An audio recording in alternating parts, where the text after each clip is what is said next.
So yesterday I had a lot of people who were very surprised that I said I would trade for Amari Cooper over Patrick Peterson. They said to me, "Yo, Philly 500, don't you know defenses win championships?" And my response to that was, "Not anymore." Hail the cowboy, Mr. McLean. You Americans are all alike. But this time, John Wayne doesn't walk into the sunset with Grace Kelly. Scary Cooper, asshole.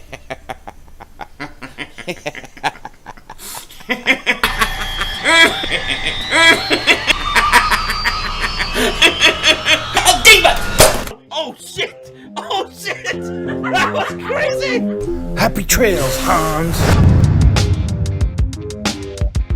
Dallas still stinks. You're by Doom, King Dingbat here. So as we get closer and closer to the trade deadline, we can expect to see more names linked to the Philadelphia Eagles. We can expect to see more names put on the trade block as teams begin to lose and realize they have no shot. They are going to want to get some assets in return. So we expect these rumors to continue up until October 30th or when the Eagles make a trade. Now, for me, I've pretty much talked about all of them, and I will continue to do that because basically the way I see it, I don't expect the Eagles to get all these players. They may get none of these players, but what we're doing is we are compiling a list. I call it the trade list for dingbats. And we're trying to go and figure out which guys are exactly out there and what the Eagles may or may not do. So we're going to keep talking about this because I believe 150% the Eagles are getting ready to make a huge trade, maybe even two trades, okay? And the reason why I believe it so strongly was the restructuring of Fletcher Cox's contract. That's why I believe it's going to happen. Now, maybe it won't. Maybe I'm wrong. But I've been wrong before. I'll be wrong again. But my gut feeling tells me the Eagles are going to make a trade, and I want to try to figure out who it is. You know, and we got a list now, and we got some offensive players, we got some defensive players, and it's interesting to see where people would want to go if we did make a trade. Now, yesterday I was talking about Amari Cooper and Patrick Peterson, and at the end of the video I said if I had to choose between the two, I would take Amari Cooper before I would take Patrick Peterson. I think it surprised some people that I said that. Now, I didn't say it because I think Amari Cooper is better at his position than Patrick Peterson is at his. That's not why. The reason I said it is because I believe, right or wrong, I believe that the old saying, defense wins championships, doesn't exist anymore. It doesn't exist anymore because the league has basically changed, favored the offenses to a point where I don't think defenses can be successful like the 91 Eagles, the Ravens when they won the Super Bowl, even the Seattle Seahawks a few years ago. It is so hard to build a defense like that it's almost impossible in the way the league is structured right now. I mean, you can't even hit a quarterback. A clean shot, it's a foul, it's a penalty. At some point, you're going to see offenses take more and more advantage of this. When you look at teams that are good right now, they all can score points. They all have prolific offenses. I think Kansas City, they score a ton of points. The Rams, they score a ton of points. Minnesota can score a ton of points. Even New England, I think New England's had like 3 or 4 games where they've scored over 30 points. And you saw that game last night. That's the perfect example of the way the league is going. You have to have weapons. You have to be able to score a ton of points. Now, when the playoffs start and you're playing in the Northeast, it gets a little colder. And yes, it does slow down the offenses a little bit. But it doesn't slow them enough where the Eagles can't lay 38 points or whatever they scored against Minnesota in the NFC Championship game. You have to be able to score points. And when I look at a team like the Rams, the Eagles need firepower to go up with a team like the Rams. You gotta match score for score. Think about the Super Bowl. The Eagles throw for over Brady throws over 500 yards against the Eagles. And it basically was score for score. And the Eagles kept up with them score-wise. And then an opportunistic defense late in the game, Brandon Graham forces a fumble. The Eagles get the recovery, and that really helped them win the game. And the truth of the matter is, Brady and New England, they had the ball, but they ran out of time. It wasn't enough time for them to go down and score. So when I look at how you build a team today and what you need to be successful in this league. You need to have a good offense that could score a lot of points and an opportunistic defense that can make a big play late in the game when it counts.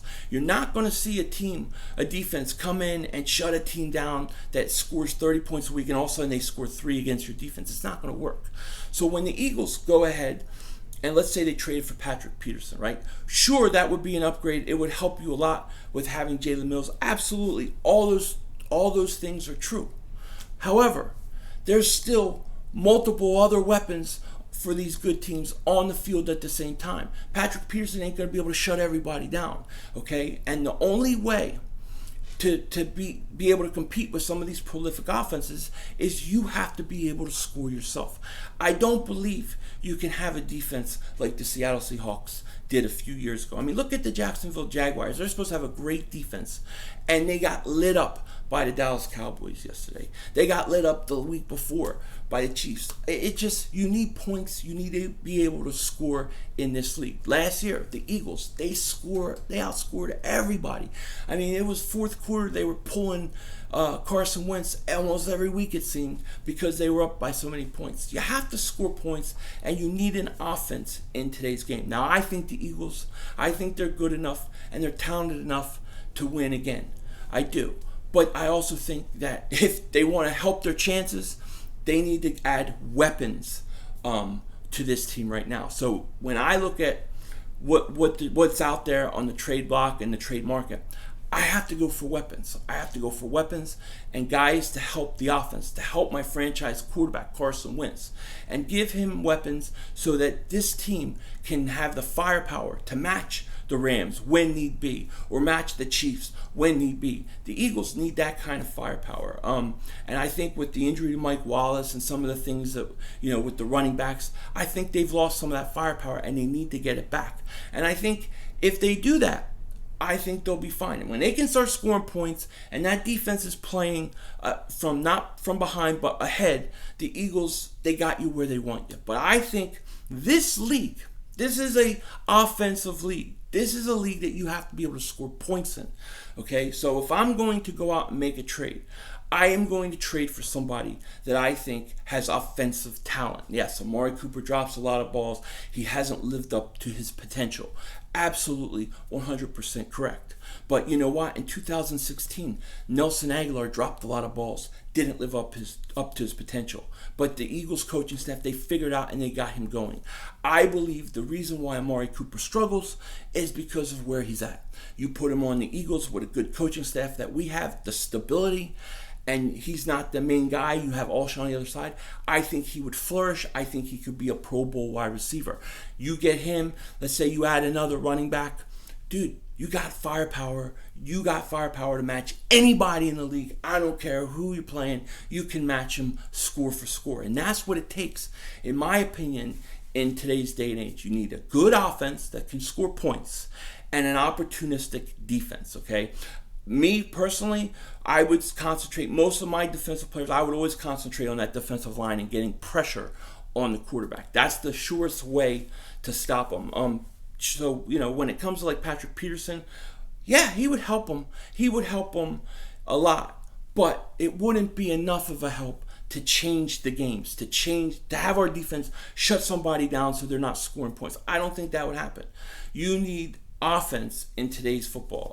Not everybody's going to agree, but if you just look at the last few Super Bowls, if you look at the way the good teams that are out there now, you look at the rule changes, you look at all that kind of stuff, it is clear and abundant to me that you need offense. And the Eagles, with the injuries that they've had, I think they need to look at adding firepower. Now, the biggest piece that they could get would be Le'Veon Bell, and of course he's still my first choice, but I think Amari Cooper being out there, those guys, I think you need to go out and get offensive players. If you could get a defensive player here or there, fine, that's great, but I think the key is offense, get firepower, be able to match another team's firepower, and that's kind of how I see it. And I think the best teams in the league right now are all the teams that can score.